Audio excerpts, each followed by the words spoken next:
Ya pertama sebelum kenalin diri saya mau say thank you dulu. Dia belakangan ini ngobrol sama Pak Franky luar biasa banget, bisa ngebangun usaha helm nomor 1 di Indonesia. Pertahan dulu semuanya.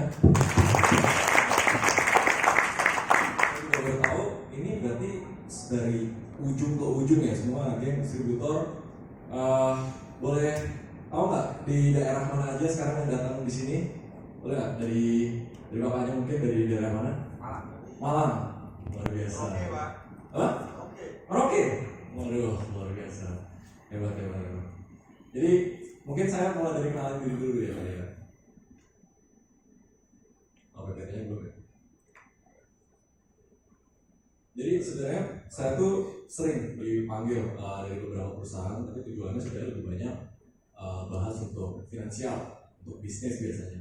Tapi kayak jarang banget ini pertama kali seumur hidup. Ini saya gak bohong nih Pak. Ini pertama kali saya seumur hidup ngelakuin untuk training. Sebelumnya itu saya kerjain untuk beberapa klien yang secara personal dan lain-lain, tapi ini karena pertama kali saya ngobrol sama Pak Franky juga, kayak hebat ini perusahaan dibangun dari darah dan keringat sampai bisa di tahap sekarang. Kayak saya coba, oke deh, saya mau share kayak gimana caranya kita masuk ke dunia Gen Z. Karena bisa dibilang pas saya membangun startup saya sebelumnya itu karena uang. Kita di tahun pertama tuh kita startup yang sempat diinvest sekian puluh miliar. Di tahun pertama kita dapat omset di atas $1 juta, dan itu semuanya strategi kita lakukan pakai Gen Z. Kita salah satu brand tercepat tentang edukasi finansial di Indonesia. Itu belum ada yang bisa secepat kita, karena ada beberapa yang kita lakukan berbeda dibanding brand-brand yang lain. Oke. Hari ini saya diundang sama Pak Franky untuk cari tahu gimana cara perusahaan itu masuk ke dunia Gen Z. Nah, jadi kita bakal bahas satu-satu secara detail. Tapi kita mulai dari kenalan diri dulu kali ya. Next.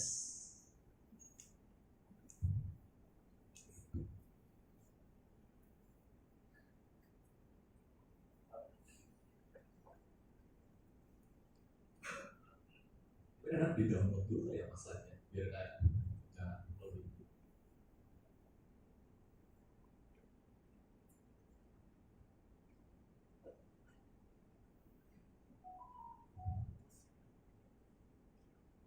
Mungkin saya mulai dari ini ya. Biasanya saya agak gede kepala kalau misalnya lagi seminar kan, orang biasanya datang diundang karena semuanya kenal gitu. Karena emosi yang bisa ada yang ya biar saya nggak gede kepala, ada yang nggak kenal saya nggak atau belum pernah mendengar emosi itu banyak.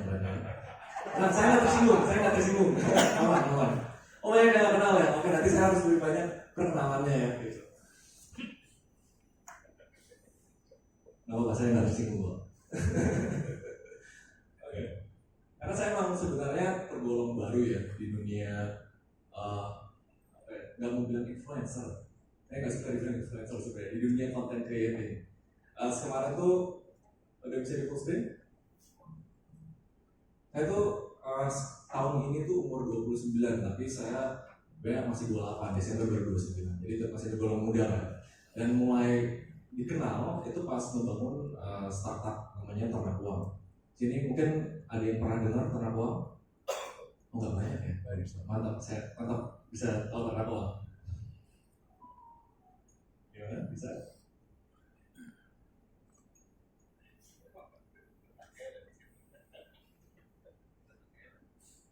Jadi saya sebenarnya mulai karir pertama tuh 8 tahun lalu. Saya bukan pebisnis, bukan seorang influencer, nggak ngerti bikin konten. Saya tuh lulusan computer science, saya lulusan IT. Kalau mikir IT kan mikirnya apa sih? Orang yang misalnya ke sekolah atau kuliah, pulang, coding, kerja, main game, nggak punya teman, ansos, badannya masih gendut, jerawatan, nggak ngurus diri, nggak punya pacar. Itu biasanya stereotip anak IT, dan dulu saya begitu. Jadi saya orang tuh nggak kenal ini siapa nih namanya. Tapi sepanjang karirnya selama 8 tahun lalu saya melakukan freelance programming, dan waktu itu tuh di tahun 2013-14 tuh nggak banyak yang bisa programming. Jadi saya dapat pertama masuk ke dunia karir itu di freelance programming, dan di sana udah lumayan tuh pas kuliah dapat 20-30 juta per bulan. Habis itu diliput sama perkuliahan, kamu hebat ya bisa masih semester 3, semester 4 bisa freelance coding. Akhirnya ngebangun kayak reputasinya di sana di perkuliahan, tapi lama-lama proyeknya hilang. Pas proyeknya hilang, nggak mungkin gini terus dong, nggak mungkin kayak cuma angin-anginan doang bangun karir. Akhirnya waktu itu bikin agency. Jadi pertama kali karir hidup saya itu ngebangun agency digital. Kliennya waktu itu di tahun pertama, tahun kedua tuh kita kerjain Astra, beberapa anak perusahaannya, kita kerjain brand-brand gede yang lain, ada FMCG, ada brand finansial, kita kerjain. Bisa dibilang selama 5 tahun pertama karir tuh saya programmer, IT banget. Makanya harus ngerti nih ceritanya, soalnya ini siapa nih orang di depan mau ngomongin Gen Z, mau ngomongin bikin perusahaan, bikin apa gitu. Emang karir saya tuh gitu, dari awal tuh emang kerjanya ke IT doang gitu, kerjain project-project IT. Tapi habis itu ya kita kan, kalau saya kan milenial ya sebenarnya, sedikit di belakang Gen Z dikit lah. Saya mikir pas lagi growing up, siapa sih sosok gedenya? Mark Zuckerberg, Bill Gates, Elon Musk baru naik. Kayak kok bisa ya orang kayak seorang diri gitu bangun perusahaan teknologi bisa gede. Akhirnya dari sana ya udah bikin startup satu. Waktu itu saya bikin startup platform beasiswa pernah bikin startup operasi digital pernah bikin startup langganan buah potong pernah, gagal semua. Sampai akhirnya pas di startup ke-7 tuh saya bikin namanya startup fitness. Dulu kan kalau di sini ada yang suka fitness nggak, olahraga mungkin? Wah udah dikit, ya, harus lebih banyak olahraga, kita harus hidup sehat. Jadi itu problemnya gini, orang kalau fitness kan bingung mau ngapain ya. Buat nyari PT juga susah, masa harus ke gym, bayar PT mahal gitu kan. Ya waktu itu bikin platform online, coding sendiri, bikin website, intinya datang, kasih tahu butuh apa, terus bisa cari PT. Simple waktu itu platformnya, ternyata jalan. Itu startup pertama saya yang actually jalan. Omsetnya lumayan, waktu itu 30 juta, 50 juta sebulan. Waktu itu tiba-tiba dilirik sama startup lain. Ini sebelum pandemi ya by the way. Dilirik sama startup lainnya, yang lo lakuin keren banget gitu. Mau nggak gue beli perusahaan lo? Nah itu pertama kali seumur hidup ngerasain namanya bikin perusahaan, terus perusahaan dibeli. Gak gede, gak sampai kayak puluhan miliar enggak. Tapi waktu itu startup saya dibeli di akuisisi. Dan waktu itu saya jadi VP, Vice President Product and Growth. Jadi karirnya itu kelihatan IT banget. Akhirnya pandemi terjadi. Pas pandemi terjadi, ya gym tutup, orang nggak peduli olahraga. Jangan kan peduli gitu, takut pasti ketemu orang buat olahraga. Akhirnya industri fitness hancur, turun. Ya kayak terus karir gue ngapain nih selama ini di dunia fitness gitu. Yang kedua, pas lagi pandemi, di sini ada yang suka main TikTok nggak? Siapa yang buka? Nggak usah malu, nggak apa-apa. TikTok tuh nggak memalukan. Ada yang bisa.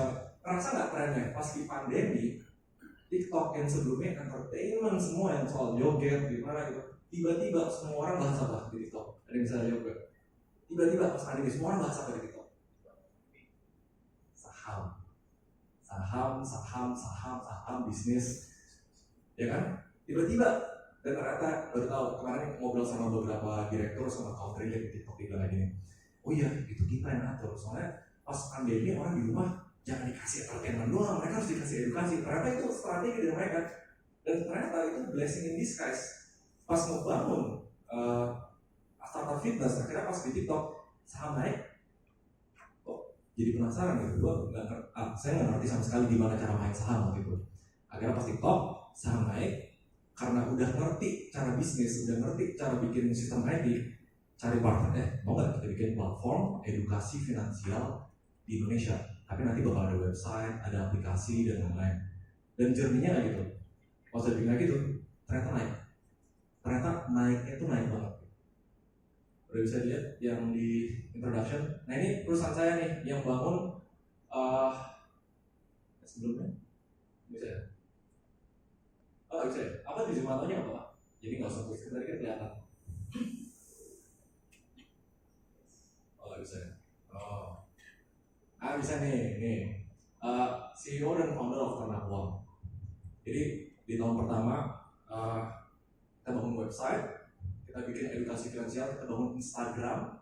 Akhirnya di tahun pertama kita segelintir startup, 0,1% startup doang loh. Yang di tahun pertama bisa dapat omset di atas $1 juta dan profitable. Kita nggak bakar uang sama sekali. Jadi kenapa faktornya? Karena kita tahu cara penetrasi Gen Z. Pas investor datang ke kita, ini investor nomor 1 di dunia, namanya Sequoia Capital. Kalau di Google pasti ketemu. Dia approach kita. kok bisa sih bangun perusahaan finansial untuk Gen Z lagi? Jangan kan Gen Z ya, generasi lain itu susah loh untuk dibahas finansial, susah karena finansial itu susah, ribet. Terus Gen Z kok bisa gitu? Terus kita share, ya kita posisi diri sebagai mereka gitu, orang kayak finance itu ribet, kayak pusing gitu, harus bisa bawa secara fun. Akhirnya semua strategi yang kita bawa di tanah uang bisa naikin kita jadi kayak platform media edukasi finansial nomor 1 di Indonesia. Jadi kenapa agak panjang ceritanya? Pertama ya katanya belum ready, jadi saya mau banyakin ceritanya. Yang kedua harus tahu kredibilitas juga kan. Saya nggak mungkin di sini di depan cuma ngomong kesannya kayak nggak tahu apa-apa. Nah ini beberapa perusahaan saya yang lain. Kalau tanah uang memang dibangun untuk edukasi finansial. Second saya bangun untuk majuin UMKM di Indonesia. Kita ngerjain banyak bisnis, kita kerjain banyak corporate restructuring, fundraising. Misalnya salah satu perusahaan saya lagi galang dana $15 juta, itu sekitar 209 something. Itu kita bantu juga. Saya juga ada perusahaan cyber security. Ya kalau misalnya sering kejadian Instagramnya dihack atau apa, ya bisa dibantu misalnya gitu. Saya juga ini advisor di Agade, itu perusahaan game nomor 1 di Indonesia. Tapi mungkin yang kenal saya nggak kenal ini semua. Taunya Raymond ini influencer di YouTube, TikTok, Instagram tuh saya bahas bisnis, finance, investasi, saham dan teman-temannya. Saya udah masuk ke Deddy Corbuzier 2 kali, Deddy Sumargo sekali, TV sekali, sisanya media online. Yang lumayan ya, jadi kita agak sedikit ngejual dulu. Jadi itu pikiran saya di sini. Next. Nah sebenarnya ini tuh saya kerjain sama tim Sevenpreneur. Sevenpreneur ini perusahaan baru ya, kita tuh emang mau ngebantu pebisnis di Indonesia untuk level up. Kadang permintaannya beda-beda. Ada yang mau naikin omset, ada yang mau naikin profit, ada yang pengen ekspansi, ada yang pengen apa, bahkan ada yang dari nol mau bikin bisnis. Itu emang misi gede saya, karena hidup saya berubah total itu pas ngebangun bisnis. Dulu tuh kayak ansos, dibully dan lain-lain. Pas ngebangun bisnis, ngebangun confidence akhirnya bisa berubah. Next. Nah, oke, sekarang akhirnya kita masuk ke materi utama. Saya pas ngobrol sama Pak Franky, sekilas tuh mikirnya apa sih NHK? NHK itu helm pilihan Indonesia. Ini sesuatu yang harus menurut saya dibanggain banget, bahwa representasi helm yang kalau kita cari review semua e-commerce online atau bukan online itu dikit banget yang negatif. Jadi saya bilang Pak Franky, mau strategi marketing penjualan apa, sales apa, konten apa, kalau brandnya atau produknya nggak bagus, susah. Jadi saya mau minta tepuk tangan dulu semuanya, kayak NHK itu kira-kira sama yang hampir bisa top of mind. Next, asli ganteng. Nah ini juga salah satu yang saya lihat, gila, brand Indonesia ada di MotoGP. Next, saya pas lihat newsnya diliput helm juara dunia balap motor 2021 itu buatan Indonesia. Semua mikir sih dijual nggak sih? Apa sih ini brand apa sih? Kok bisa sih mereka bisa masuk ke MotoGP? Yang dilakuin di sini adalah NHK secure, mengamankan brand statementnya bahwa ini kualitas dunia. Bukan sekali lagi dong buat NHK. Karena gini, banyak perusahaan yang menurut saya personally untuk melakukan konsultasi atau saya apa yang harus dilakukan untuk bisnisnya. Tapi saya hanya terdorong ke beberapa bisnis yang saya sendiri percaya itu bisa win the market, dan makanya saya di sini sama yang kakak. Next. Tapi kita lihat dulu salah satu yang saya diceritakan sama Pak Frank itu kan gimana caranya kita masuk ke Gen Z gitu. Karena kayak untuk beberapa company, ini saya ngomong sama grup-grup gede, konglomerasi gede, mereka kayak gimana caranya masuk ke Gen Z. Kayak itu tuh kayak dunia fantasi, kok kayak behavior lama customer begini, kok Gen Z beda banget. Kok konten yang konyol, yang mukul-mukul helm pakai sandal jepit itu kok rame, bikin orang penjualannya. Ada satu brand, mungkin teman-teman tahu di sini, yang kontennya Gen Z banget, jualannya di TikTok Shop doang, omsetnya 60 miliar, kurang dari 1 tahun. Ada konglomerasi gede itu juga mikir, gimana caranya masuk Gen Z? Apa sih yang melakukan beda gitu? Tapi gimana cara kita ngomongin penetrasi Gen Z kalau kita nggak ngerti Gen Z? Jadi next, kita bahas dulu nih. Yang bikin, menurut saya nomor satu yang bikin Gen Z beda dibanding generasi lain, ini generasi yang terlalu sosial. Pernah dengar nggak quote-nya? Dulu kalau sakit kita ke dokter, hanya dong kayak misalnya kita masalah keuangan tanya ke financial planner. Gen Z enggak. Kita udah ngelakuin risetnya sama investor kita bilang Gen Z itu intinya pengen sense of belonging. Dia lebih dengerin temennya, lebih dengerin motivator yang seumuran bahkan ya, dibanding anak kakak. Karena Gen Z itu dia tuh benar-benar di perbatasan. Kalau lahir di 94, 95 ke atas udah digital savvy, lahir tuh udah ada HP, anunya gitu lah, udah koneksi ke internet. Itu yang bedanya dibanding generasi sebelumnya. Dan kita mau pelajari behavior kita yang nomor satu. Yang beda yang Gen Z, mereka sangat mencari sense of belonging. Nah ini kita bakal bedah ya, gimana caranya kita strategi berdasarkan itu. Next, Gen Z, saya nggak perlu jelasin terlalu panjang. Hampir seluruh VC atau venture capital, private equity, investor besar dunia, kalau investasi sebuah perusahaan, mereka nanya, gimana caranya tap into Gen Z? Uang lontaran investasi ratusan juta dolar bahkan miliaran dolar setiap tahunnya. Kalau dipelajarin, saya ngelakuin risetnya, kalau dipelajarin, semuanya gimana caranya bisa penetrasi Gen Z. Kenapa? Gen Z itu bakal jadi mayoritas populasi kita. Gen Z itu belum matang sekarang. Itu saya harus ulangin, belum matang sekarang. Yang matang adalah purchasing power-nya. Karena Gen Z sekarang tuh masih di perbatasan pertama kali dapat kerja, masuk ke dunia profesional, belum punya banyak duit lah. Tapi mereka yang bakal jadi mayoritas populasi yang banyak duit dibanding generasi sebelumnya. Ini penting banget karena semua perusahaan dunia mau masuk Gen Z, dan NHK ada di waktu yang tepat untuk mikirin gimana caranya kita masuk Gen Z. Next, hebatnya Gen Z ini survei kita ya, kayak 52%, lalu 54% Gen Z itu mengendarai motor. Tetap mau kita di negara Indonesia yang bukan ngejelekin ya, kan infrastruktur transportasinya itu kan kurang maksimal. Jadi banyak orang jauh lebih milih pakai motor. Kenapa kita pakai motor? Kita pas desain pertama Bapak Freddy, ini market size Indonesia tetap didominasi motor. Kalau beli motor, tadi apapun motornya, helmnya, jangan harus ada. So marketnya tuh gede banget. Dan Gen Z itu bakal jadi future market yang gede banget. Next. Nah, again, sebelum kita bahas gimana cara kalian Gen Z, mereka tuh ngapain sih di sosial media? Ini berdasarkan data yang kita cari secara global dan bahkan kita cek secara Indonesia sama katanya. Nomor satu, kalau mereka online, mereka chatting, itu udah pasti. Kita balik lagi ke poin satu, Gen Z itu sosial banget. Poin dua, media sosial. Jadi nyari konten, baru nanti musik, baru website, baru belanja online, baru streaming, baru email. Kita lihat dua yang paling gede aja. Itu udah jelas banget, ini berdasarkan data. Gen Z itu apa sih? Sosial. Chatting, media sosial. 80% setiap hari mereka itu depan digital, beda sama generasi sebelumnya. Next. Ini overview aja, kayak mayoritas Gen Z itu tinggal di mana. Ini bakal jadi kayak gambaran untuk kita penetrasi market. Intensinya untuk belajar, Gen Z itu sekarang memang lebih banyak di middle income dibanding low sama high. Next. Nah, tapi tim kita juga sama ya. Emang bedanya apa sih Gen Z sama Gen X? Ini ada beberapa yang benar-benar berbeda ya. Jadi strategi kita nggak boleh sama dibanding Gen X. Kalau misalnya aku akan saya bangun dengan strategi yang anggap marketing expert lakuin, mungkin kita nggak bakal gede. Kita mulai satu ya. Ini jelas Gen Z jauh lebih melek teknologi. Mereka lahir di zaman teknologi. Dua, Gen X lebih suka datang langsung, lihat di toko, lihat barangnya, dipegang, dirasain, tanya istri misalnya, baru beli. Gen Z semuanya serba internet, dicari di internet. Nanti carinya apa kita bahas selanjutnya.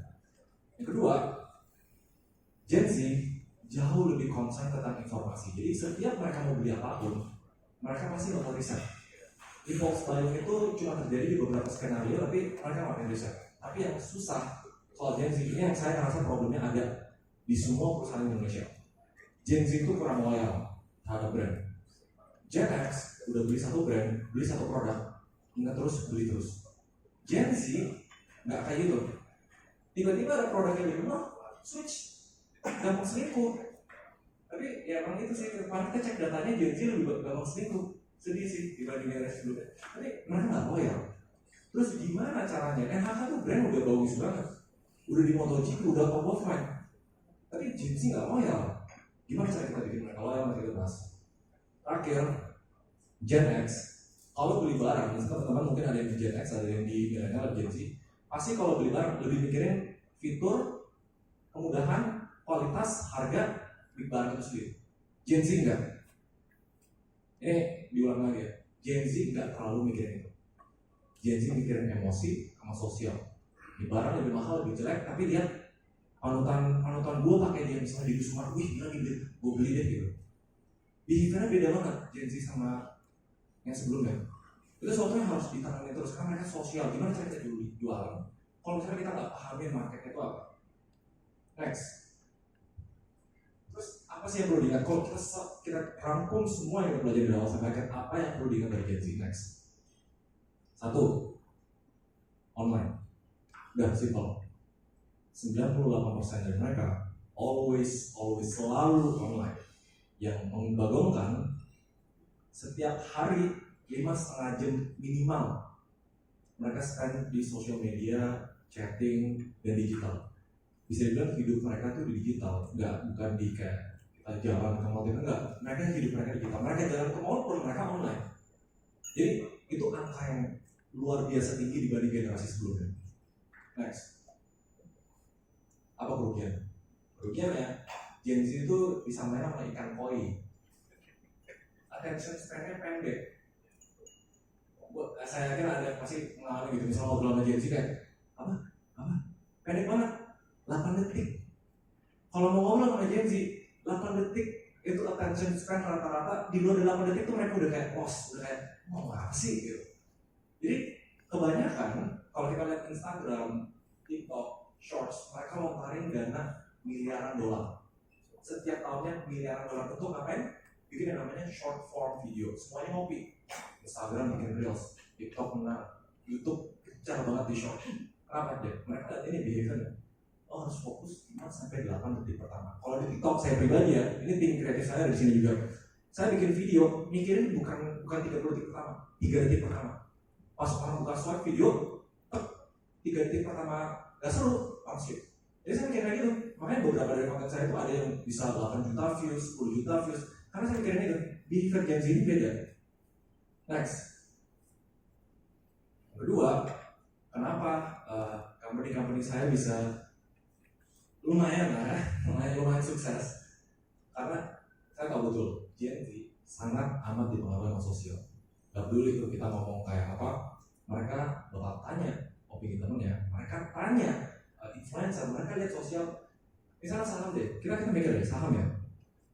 Logikanya, kalau kita belajar saham kita tanya expert dong, tanya analis dari mana, investment planner, kita tanya hedge fund manager. Nyatanya dia nanya influencer, dia nanya temen sama apa yang bakal terbang besok. Oh ini beli 10 juta, hilang. Tapi mereka tuh sangat dipengaruhi sosial. Makanya sekarang ada banyak perusahaan-perusahaan yang sosial, kayak social investing, kayak apa, itu dapat dana ratusan juta dolar. Karena ini behaviornya. Kedua, 66% komunitas yang Gen Z karena mereka ada kesamaan. Balik lagi ke poin pertama kita bahas, sense of belonging. Merasa mereka di satu komunitas itu penting banget buat Gen Z. Next. Nah, sekarang kita lihat nih roadmap-nya, behavior-nya apa sih? Dari dia ngelihat sebuah produk sampai dia beli. 80% kalau dia membeli sebuah produk, dia melakukan riset. Dia lebih sensitif soal informasi. Dia lihat harganya, cek sosial medianya, dia lihat profil perusahaannya, dia lihat influencer mana yang pakai ini. Itu sebenarnya yang kedua sih, review. Ini bedanya, kalau di Gen X tuh nggak ada poin 2-nya itu beda. Dia lihat review pembeli, dia lihat influencer reviewnya gimana. Saya beli mobil saya aja yang itu, saya lihat influencer banyak banget saya lihat. Bukan benar-benar lihat spek sheet, saya lihat influencer. Saya lihat teman-teman saya yang pakai gitu. Jadi itu matters. Baru selanjutnya validasi, feedback, and suggestion. Ini unik. Saya harus jelasin konteksnya di bagian feedback and suggestion. Pernah nggak? Misalnya kita tahu kita mau beli barang. Saya kan punya beberapa toko online ya. Teman punya beberapa toko online juga lagi. Gen Z datang ke tokonya. Ya, ini baju bagus, harganya masuk, saya butuh gitu. Secara logika, tinggal beli aja dong, udah tahu ready stock, udah tahu cocok, udah tahu bagus. Tapi yang dilakukan mereka apa? Mereka chat penjual, tanya, Mbak, stoknya ready nggak? Udah tahu stoknya ada, udah tahu. Dibalas sama chatnya, oh iya, stoknya ready, kayaknya bagus buat Mbak, baru dibeli. Ujung-ujungnya karena mereka sosial, mereka butuh validasi eksternal. Makanya bakal masuk ke beberapa strategi yang kita bakal bahas selanjutnya. Next. Nah, sekarang kita bahas gimana cara kita menangin Gen Z di 2023. Next. Strateginya simple, 3C. Ini saya pakai di tengah uang, saya pakai di Semopreneur. Ini saya pakai di semua perusahaan yang saya bangun sekarang. Konten, commerce, community. Urutannya gitu. Konten, commerce, community. Gimana cara kita tahu Gen Z itu selalu online? Cara reach mereka apa? Konten. 2. Setiap konten, kalau misalnya bahas marketing strategis dimanapun, setiap konten harus ada namanya CTA. CTA itu call to action. Call to action, apa hal yang gampang yang mereka lakuin setelah mereka lihat konten. Kalau di level sosial media, call to action itu apa? Like, comment, share. Itu call to action. Tapi kalau ujung-ujungnya target kita untuk menjual, call to actionnya adalah purchase. Jadi misalnya kita di akhir video, jangan lupa subscribe, jangan lupa like gitu misalnya. Jangan lupa keranjang kuning di bawah gitu. Kita harus bikin call to actionnya gampang, yaitu commerce. Kita harus ada di tempat digital untuk bantu mereka beli produk. Yang ketiga, community. Community ini luas banget. Karena kita nggak bisa lihat kayak community cuma sebagai ladang buat jualan. Tapi community itu jangka panjang untuk kita memperkuat brand statement kita. Karena dulu generasi sebelumnya perusahaan itu bisa keluar budget 100 miliar untuk marketing. Hire semua. Endorse, billboard. Satu arah, milenial masih dapat lihat billboard bagus. Tapi Gen Z nggak bisa kayak gitu. Kenapa? Soalnya Gen Z setiap hari itu bisa lihat 100.000 konten. Bisa lihat ribuan brand, udah nggak bisa satu arah tuh nggak bisa. Ujung-ujungnya yang brand banyak yang belum lakuin sampai sekarang adalah bikin lateral movement itu atau bahasa kerennya dari arah samping gitu. Jadi kita udah sampai satu Gen Z, dia harus ke samping. Lu pakai helm ini, pakai HK dong. Ini lo jatuh, kenapa nanti kepala lo gitu? Harus ada gitunya. Mau nggak mau, Gen Z behavior lagi. Next.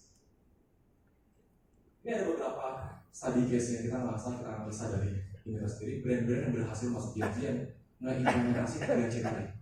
Biasanya itu old brand, ya stylenya old, marketingnya old dan lain-lain. Tapi pas mereka melakukan transformasi ke logo baru, termasuk teorinya apa? Gen Z follow Gen Z. Mereka hire, biayanya siapa? Zara. Mereka coba produk-produk baru. Mereka bikin yang lebih community, ikutin tren. Yang orang tuh desain produk bukan cuma buat lo beli, biar lo bisa pamerin ke orang lain. Next. Kompas ini udah lama banget, udah tua brandnya. Kenapa Kompas bisa stay relevan sampai sekarang? Bahkan kolaborasinya sampai beberapa IP sama beberapa media. Najwa Shihab juga ngebahas Kompas, Pak Erick Thohir pernah ngebahas Kompas. Karena mereka ngelakuin 3C itu. Pas mereka bikin konten, mereka appeal ke Gen Z, mereka main meme, desainnya lebih menarik. Ini saya harus klarifikasi ya. Desain lebih menarik bukan untuk jualan. Untuk orang yang pakai bisa pamerin ke orang lain. Lateral. Jadi Gen Z itu harus lihat yang lain itu pakai gitu. Sama gara-gara aktif di pameran kayak USS, bikin event dan lain-lain, mereka jadi relevan. Karena salah satu brand yang berhasil masuk ke Gen Z. Next. Strateginya kita ada 3 kan. Ini kita udah mulai bahas gimana caranya. Mungkin teman-teman di sini bisa semuanya implement. Yang pertama strateginya kan konten. Membuat konten untuk Gen Z. Karena jujur saya juga ngalamin pas pertama kali saya 2 tahun lalu bikin konten, saya bingung. Akhirnya harus trial and error. Next. Ini yang saya nemuin ya. Saya selama 1 tahun terakhir total seluruh sosial media saya ada sekitar 500 juta views yang nonton video saya. Terus selama 1 tahun terakhir bisa masuk ke diri Google dan lain-lain karena saya implement beberapa strategi. 1.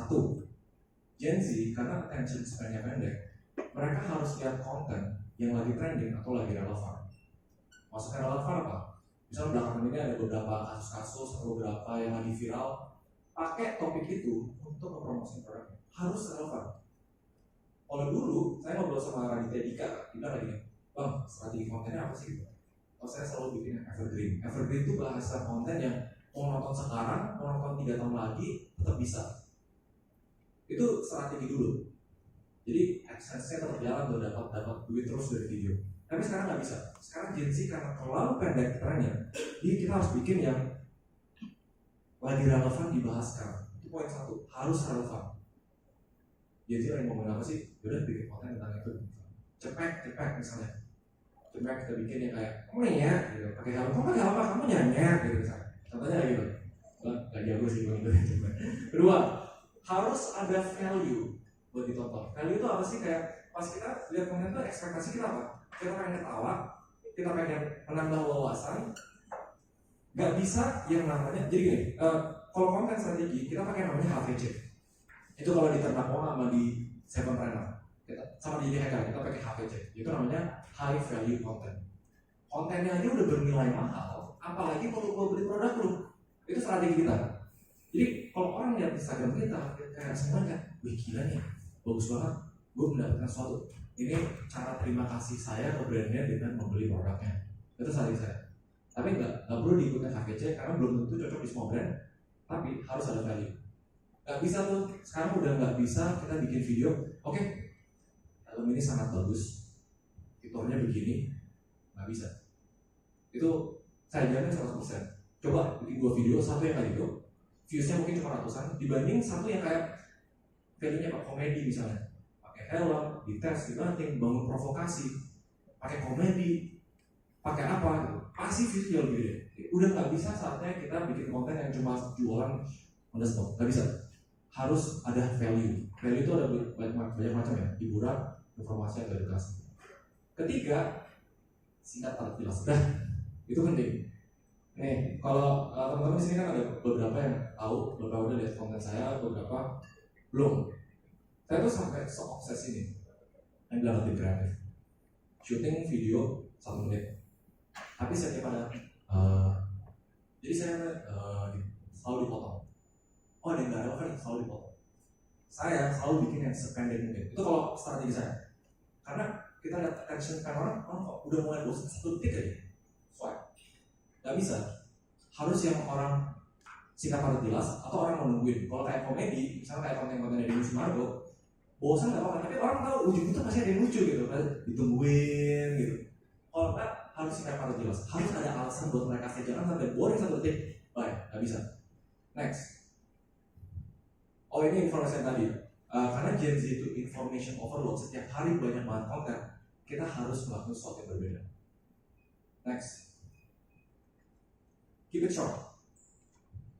Zaman sekarang saya sangat tidak menyarankan long form content. Investasinya besar dan reach-nya dikit. Tapi long form content itu bukan ujung tombak, tapi dia adalah pelengkap dari tombaknya. Zaman sekarang Gen Z, milenial tuh masih nonton yang long form. Long form itu maksudnya kayak VOD, YouTube review masih banyak. Gen Z juga masih banyak ya. Tapi mayoritas dari waktu mereka di short form sekarang. Emang secara statistik itu belum jomplang, tapi trennya ke arah semuanya short form. Bahkan YouTube video yang saya sebelumnya bikin di atas 10 menit works, sekarang udah nggak works. Sekarang mau bikinnya di 5-10 menit. Karena sekarang udah harus bikin di TikTok, Instagram, sama YouTube Shorts. Itu 3 platform short form yang nomor 1, nomor top 3 lah di dunia. Di Indonesia pun juga. Next. Bedanya apa dari 3 platform? Oh, jangan disamain. Beda. Bikin konten buat TikTok, Instagram, sama Shorts itu beda. Kalau TikTok, kuncinya kuantitas, ikutin tren, apa yang lagi happening, harus konsisten. Dulu orang bilang gini, kontennya harus bagus. Kalau di TikTok nggak ada yang namanya konten bagus. Yang penting kontennya banyak, receh, bodoh, itu TikTok. Kalau di marketing funnel, proses kita menjual suatu produk itu paling atas. TikTok itu harus banyak. Ini saya ngomong juga sama direktur di Indonesia, TikTok country manager-nya. Dia bilang gini, TikTok itu bukan social media. Bilangin lagi ya, sebenarnya ini salah, ini bukan social media. Dia bilang, TikTok itu bukan social media. Itu content distribution platform. Maksudnya apa? Jadi Bedanya di TikTok, yang saya sangat saranin semua baik mulai di TikTok. Instagram harus punya follower dulu, baru ada yang lihat. TikTok followernya 0, upload video yang benar bisa tiba-tiba views juta. Dan di views jutaan itu, kalau dari data orang TikTok saya dapat ya 0,1% convert ke penjualan. Gampang. Jadi itu tinggal dihitung. Jadi TikTok itu kita bikin sebanyak mungkin, berharap satu boom, lihat tren yang lagi rame apa, post sebanyak mungkin. Gak ada yang namanya konten salah kalau di TikTok ini. Nah di Instagram itu sedikit berbeda, termasuk Reels ya. Di Instagram itu kita nggak bisa terlalu dumping, nggak bisa kayak bum hajar semua konten-konten yang kita coba, semua yang jelek, semua yang bagus. Instagram tuh lebih estetik, karena Instagram tetap sampai sekarang kalau di marketing funnel itu masuk fase konsiderasi. Kalau udah tertarik, udah tahu namanya, baru mereka cek Instagram. Jadi Instagram itu sedikit lebih careful. Instagram bikin kontennya yang lebih estetik, lebih bagus, fotonya lebih menarik, lebih bisa ceritain brandnya itu sendiri. YouTube ini masuk ke yang VOD ya, sebenarnya bukan shorts. VOD itu maksudnya kayak misalnya Fitra Eri atau siapa nge-review sebuah helm. Tadi kita ada satu referensi, ternyata salah satu agen ini ya, itu harus yang penting edukatif dan konsisten. Orang yang udah masuk ke YouTube itu karena mereka udah benar-benar mau cari tahu. Jadi kalau di marketing itu ada dua tipe, namanya push factor, pull factor. Apa yang kita dorong, apa yang kita tarik. TikTok sama Instagram, TikTok itu push factor. Kita harus dorong konten dari mereka. Mereka yang nggak mau beli jadi mau beli. Instagram itu di tengah-tengah, ada push, ada pull. Reels itu push, kalau misalnya kisah pendapat itu pull. Orang yang udah mau beli. YouTube kebanyakan itu pull factor. Karena banyak orang bilang YouTube itu sebenarnya bukan social media, tapi dia search engine. Search engine itu maksudnya orang mau nyari apa ada di sana. Jadi orang harus udah mau nyari dulu. Jadi termnya kayak gitu. Orang udah kasih alasan buat mereka cari, baru mereka masuk ke YouTube. Next. Jadi spontan. Ini contoh-contoh beberapa. Ini tim kita bantu brainstorm ya, misalnya kayak orang cari hiburan itu paling gampang. Survei udah menunjukkan bahwa komedi itu nomor 1 in terms of jenis konten. Kedua, orang cari pengalaman, mereka butuh sense of belonging. Tes helmnya, samori, visit, review, baru yang terakhir edukasi. Baru yang benar-benar esensi yang benar tuh kayak gini, kualitas yang bagus tuh kayak gini. Ini contohnya populer. Next, bisa ditanya nggak nih? Ada beberapa nih.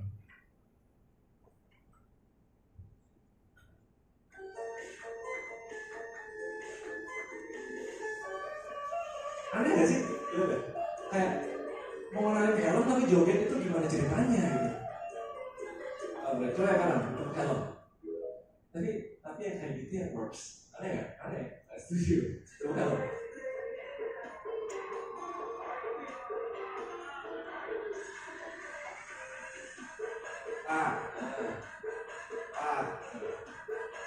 Ini kalau salah viewsnya ratusan ribu satu.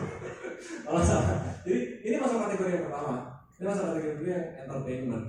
Kesannya kayak kita nggak ngomongin produk sama sekali, tapi kenapa mereka nonton gitu? Karena mereka nyari value apa sih dari video ini? Mereka nyari entertainment. Saran saya untuk step awal itu kalau bisa upload 2 kali seminggu. Tapi kalau di TikTok mau 2 kali sehari, 3 kali sehari juga nggak masalah. Nanti kita bahas strategi gimana next.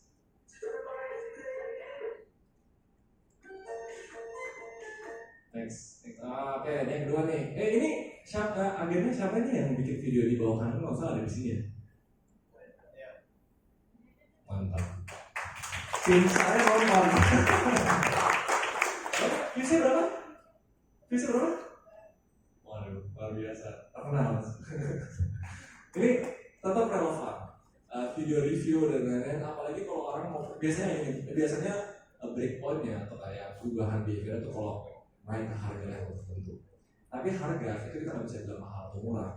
Balik lagi lihat dari kapasitas pembelinya. Misalnya kalau orang yang digaji misalnya UMR lah, mereka pasti cari yang kayak gini kalau misalnya udah di atas berapa persen dari pendapatan mereka.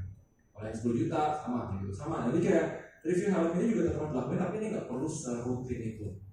Ini beda sama short form itu harus sesering mungkin. Yang ini boleh sekali-sekali. Nanti bikin konten apa? Simple. Cari feedbacknya dari short form. Lihat komen-komennya di video itu. Emang ini SFT? Emang udah dites gitu, misalnya di lindes pakai mobil. Emang udah dites orang beneran jatuh gitu. Baru dibikin di sini. Karena kalau video kayak gini diupload di short form pasti nggak works, terlalu lama. Ini kita harus tahu tujuannya adalah untuk menjawab pertanyaan orang yang mau bertanya.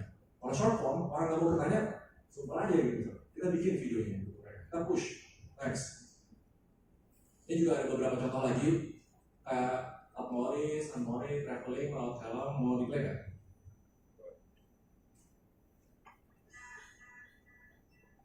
Udah pusing nggak sih bikin video ini? Padahal cuma pakai helm, joget, ada tulisan, tapi works. Coba lagi yang lain.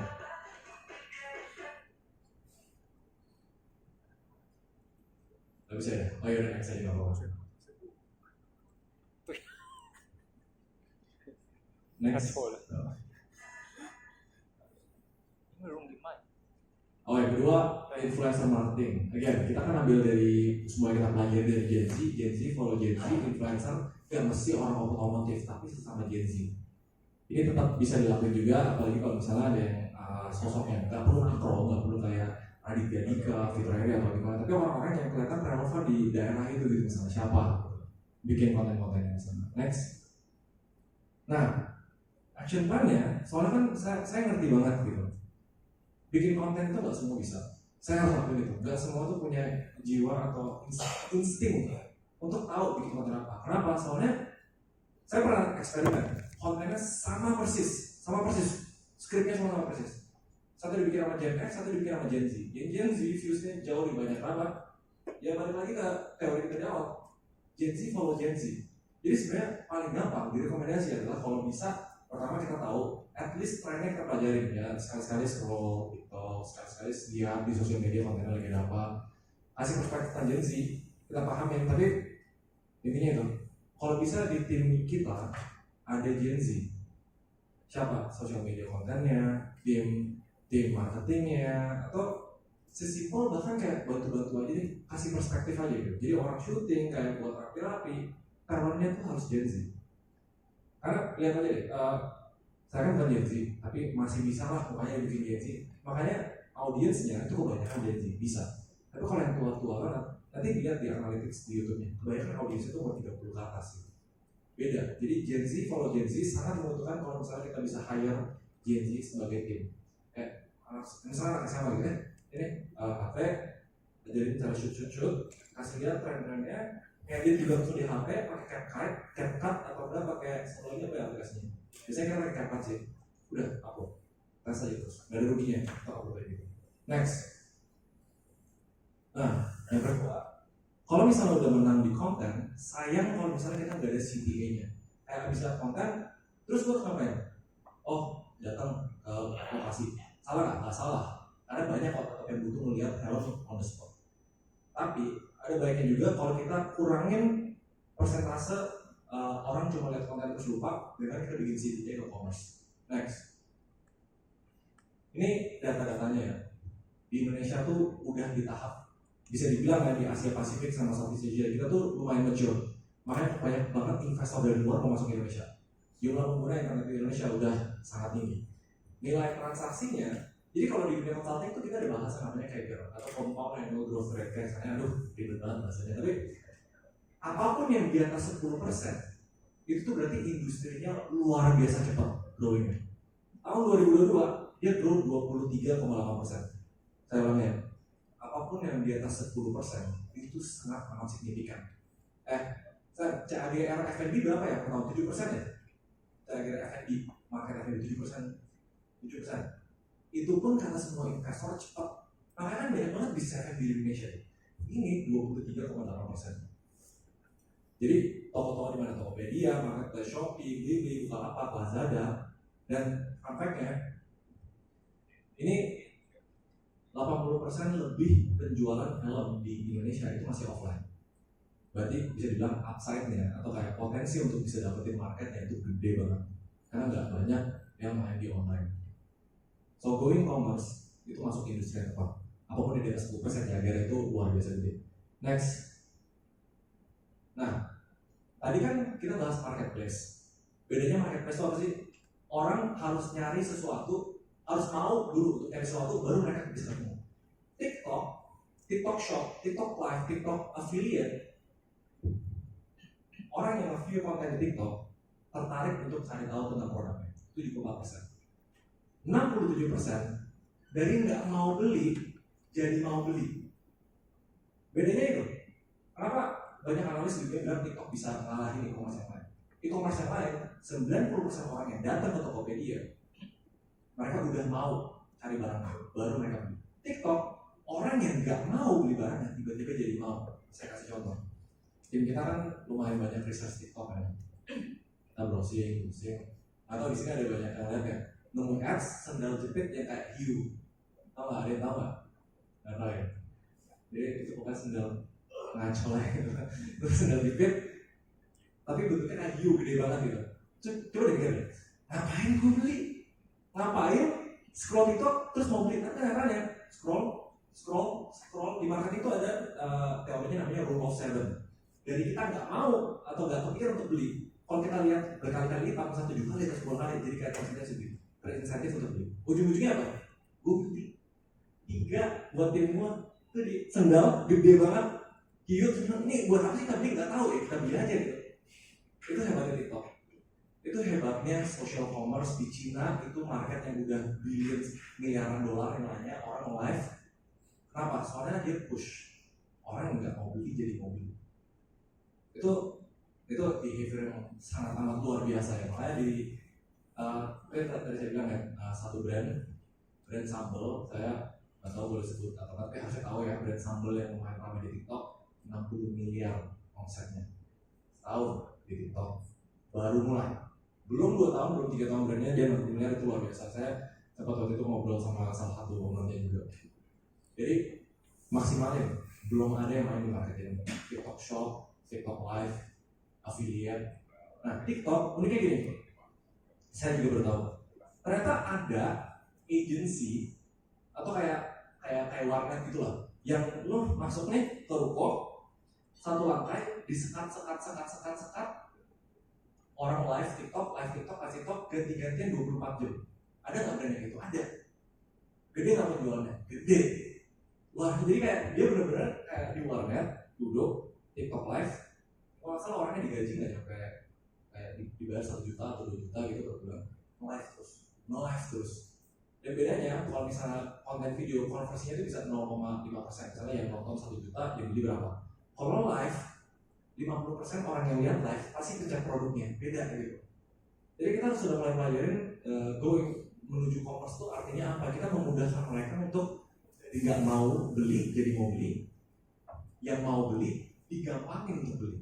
Itu penting banget buat Gen Z. Itu malas, ini generasi yang malas banget, ini Gen Z ini dia malas banget tim saya. Jadi begitu lah. Tapi malas bikin pintar, artinya kan orang cari shortcut gitu. Next, the future is digital. Ini kalau menurut saya ada potensi ini, termasuk helm-helm lain penjualannya sekian ribu. Ikannya ini sama juga, cuma ikannya ini sama harganya berapa ribu penjualan, berapa ratus penjualan, baru mulai kapan. Sangat disarankan bahkan di agen-agen di beda-beda tempat, karena gini, nggak perlu satu toko utama, tapi bahasanya itu distribution point. Jadi kalau misalnya orang yang di Batam, belinya toko di Batam, karena behavior Gen Z itu kayak gini. Kalau saya mau beli barang, saya lihat tokonya di mana. Saya lihat tokonya di mana, kalau dekat baru saya beli, karena saya pengen instan, pengen dekat gitu pengirimannya. Apalagi kalau ada Grab instan atau GoSend. Next. Jadi step by step-nya ini nggak susah sekarang di zaman sekarang. Buka toko online, optimalin, terus melakukan marketing. Next. Ini kayaknya biar nggak terlalu panjang, step by step-nya ini bisa dicari, nggak susah bikin Tokopedia. Next. Tips-tipsnya misalnya kayak dari nulisan judulnya, nama produknya, title-nya. Biasanya rumus yang paling bagus tuh jadi produk, kategori, merek, keterangan. Itu harus clear. Karena kenapa? Saingan sama ribuan, ratusan ribu seller lain yang mungkin nggak terlalu ribet gitu. Next, gambarnya juga harus bagus. Ini nggak perlu pakai kamera mahal, pakai HP pun memadai. Dan banyak tools yang bikin banyak orang nggak tahu ya. Misalnya foto kayak gini, tapi ini tuh backgroundnya bisa dihilangin. Banyak banget tools-nya. Next, deskripsinya harus singkat, padat, jelas. Jangan kesannya kayak lagi curhat, bikin di diary. Next. kategorinya juga harus bagus, dan itu harus friendly untuk di-share ke social media. Karena ujung-ujungnya jangan lupa, commerce itu step 2 dari konten. Make sure, pastikan commerce itu bisa di-share di konten. Next. Nah, ini penting banget. Ini bedanya di generasi milenial Gen Z sama sebelumnya. Bahkan ini bedanya sama market Eropa dan Amerika. Kalau di Amerika, Eropa, kita ngomong logistik ya, pengiriman, orang tuh sabar, bisa nunggu 1-2 hari, bisa nunggu 1 minggu. Itu normal. Saya baru tahu, ternyata logistik di luar negeri itu tuh orang sabar. Di Indonesia nggak sabar. Kalau misalnya toko, kalau saya beli ya, kalau tokonya nggak ada Grab instan atau GoSend instan, biasanya saya cari toko lain. Kadang lebih mahal pun saya beli di sana. Karena feeling instan itu penting buat Gen Z. Jadi itu secara pengiriman, tapi kedua secara pelayanan. Kalau misalnya ini dosa sebagai pembeli e-commerce ya. Saya cek satu brand, tapi saya juga cek ke brand 2, brand 3, brand 4, brand 5 sekalian cek di Tokopedia. Mana yang balas paling cepat, yang paling confirm bisa kirim saat ini juga, saya beli di sana. Nggak peduli harganya, itu kalau saya pribadi. Jadi kayak 90% dari customer, especially dari Gen Z, mereka tuh happy banget dengan planning instan. Apakah perlu orang full time untuk jadi CS? Bisa. Apa bisa pakai bot? Ada juga bot yang bisa untuk bantu balas secara instan.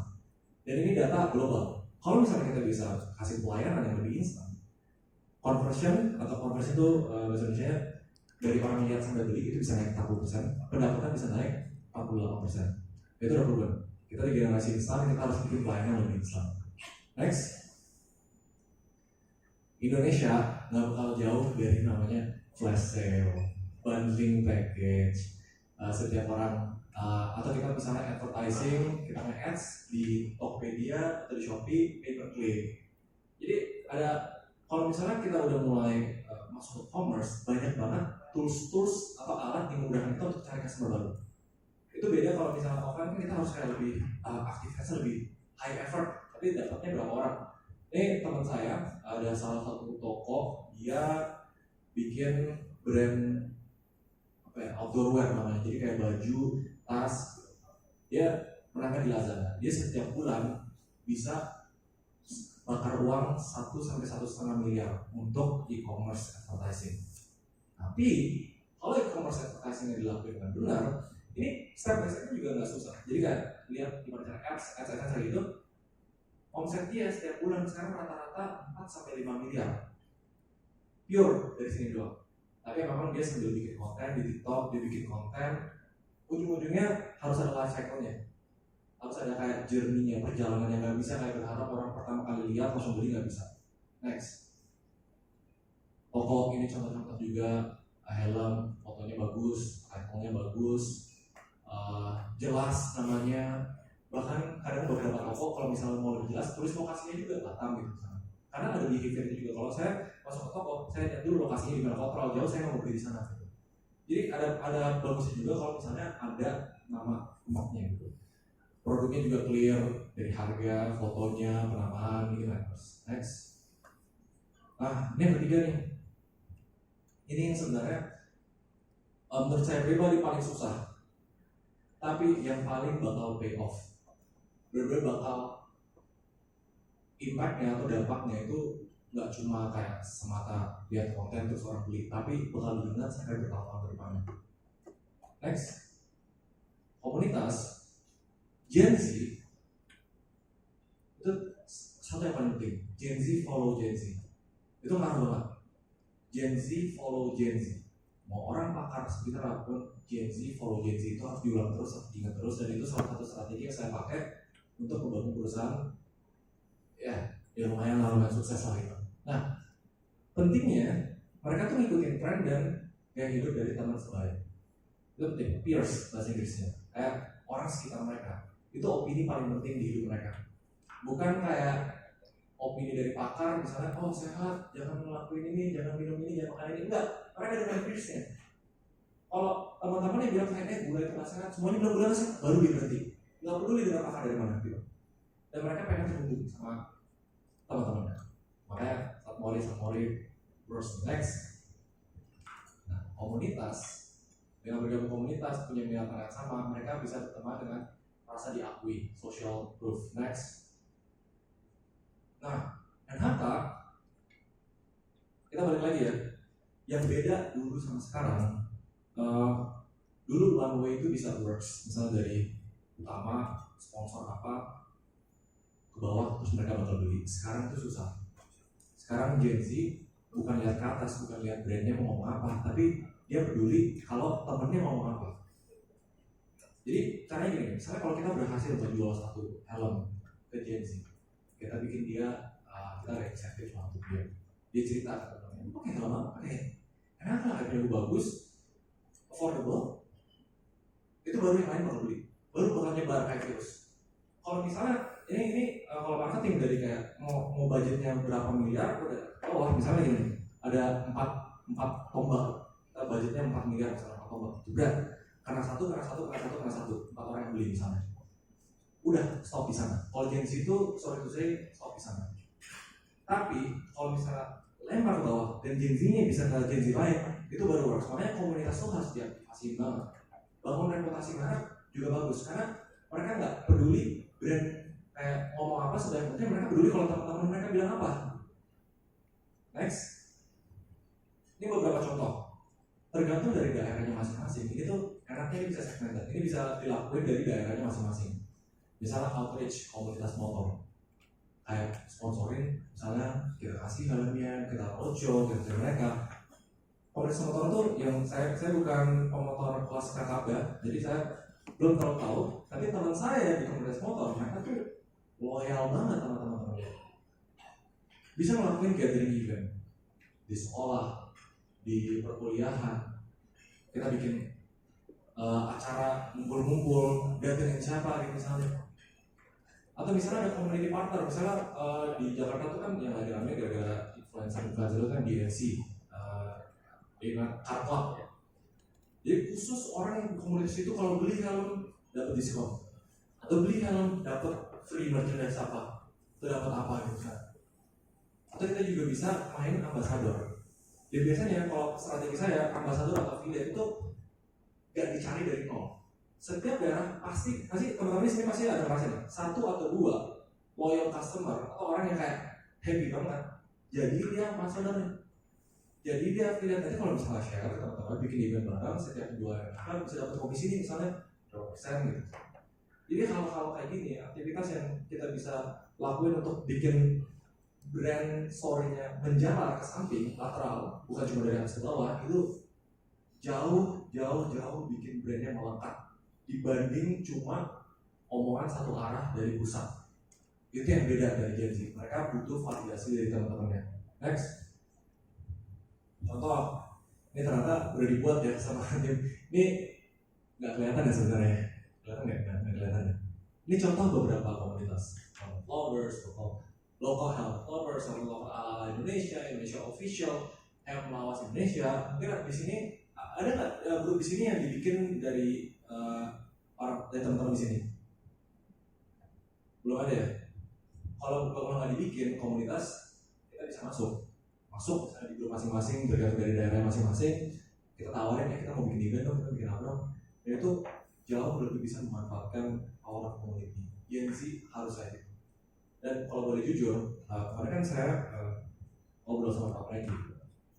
Komunitas itu hal paling susah untuk dibangun, soalnya apalagi kalau kantor pusat punya banyak duit pun belum tentu mereka bisa bikin komunitas yang sukses. Kenapa? Soalnya harus menjalar, harus banyak titiknya. Dan ternyata NHK kan jaringan agen distributor helm terbesar terluas di Indonesia, Pak. Dan itu sangat amat membantu untuk komunitas. Jadi bisa dibilang kalau ada kompetitor lain, belum tentu mereka bisa menang kayak NHK. Kenapa? Soalnya teman-teman di sini udah tersebar luas di Indonesia. Mungkin mau tepuk tangan dulu kali ya. Saya bilang ke investor waktu mau bangun perusahaan, komunitas itu hal paling sulit yang untuk dibangun. Itu susah banget. Kita nggak bisa paksain komunitas harus organik. Jadi caranya organik adalah harus dari titiknya masing-masing, dari circle kecil. Kita nggak mikir kayak, oke, yuk kita bikin grup Telegram besar di Indonesia, nggak bisa. Komunitas nggak works like that. Komunitas harus di level-level dari paling kecil baru dia menjalar keluar. Next. Sehingga Apa yang kita pelajarin dari seluruh strategi kita masuk ke Gen Z? Next, kita lihat ini teori dari Google ya, tapi saya cocok login di sini. Jadi ada namanya zero moment of truth. Ada momen tertentu di mana Gen Z itu kayak klik, oke, mau beli apa? Kita lihat journey-nya misalnya dari awareness, dari orang pertama kali dengar harus apa, konten. Pas mereka udah mulai tertarik, mereka datang ke lapak online atau offline. Kalau mereka udah mulai mikir untuk beli, mereka nanya ke CS. Mereka kalau udah mulai evaluasi, mereka masuk ke cart, mereka nanya temannya, baru akhirnya dia beli. Journey-nya itu unik. Journey Gen Z membeli sebuah produk itu beda dibanding yang lain yang kita udah tahu mau apa, datang ke toko, cek kualitas terus beli. Next. Jadi ya ini sama sih ya, kayak yang paling ideal buat Gen Z, satu dia harus lihat konten lewat sosial media, itu harus, karena mereka tinggalnya di online, mereka cari produknya di e-commerce, mereka tanya, minta saran ke sesama Gen Z untuk dapat validasi atau bahkan tanya ke CS, baru mereka beli, either beli secara online atau beli secara offline. Next. Oh ini quote dibikin sama tim kita. Bukan yang terkuat atau yang paling cerdas yang akan bertahan, tapi mereka yang dapat mengelola perubahan dengan baik. So banyak banget company di Indonesia atau bahkan di dunia yang gagal adopsi market baru. Dan kalau dilihat, kalau nggak berani adaptasi dan nggak berani ngambil perubahan, hal yang paling ini kata-kata dari salah satu orang terkaya di Indonesia yang waktu itu saya nanya opini, Pak, gimana cara perusahaan Bapak bisa bertahan terus sampai jadi orang terkaya sekian di Indonesia dan lagi? Kalau perusahaan, saya lihatnya gini, harus berani berubah. Kalau perusahaan nggak berani berubah, dia bakal stagnan. Dan output dari perusahaan yang stagnan cuma satu, decline. Jadi sebagai perusahaan udah gede, udah kuat, tetap harus berani yang namanya accept perubahan. Ada satu quote lagi sebenarnya kayak satu hal yang pasti di dunia ini itu perubahan. Dan kita jangan takut untuk coba hal baru. Kalau misalnya menghambat atau kita merasa susah untuk kita berubah, itu gunanya kita mencari tim baru. Kita cari Gen Z untuk bantu tim kita. Kita harus tolong ego kita. Kita buang apa yang kita tahu dan kita belajar dari yang generasi baru. Satu hal yang penting juga, kalau ngomong Gen Z atau mencari tim Gen Z, kita nggak perlu cari yang paling pintar, kita nggak perlu cari yang paling jago. Itu kalau Gen Z, kita harus cari yang paling reliable.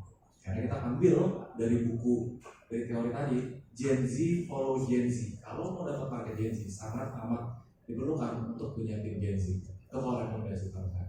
Next. Udah selesai ya? Oke. Baik, teman-teman, itu yang bisa saya share.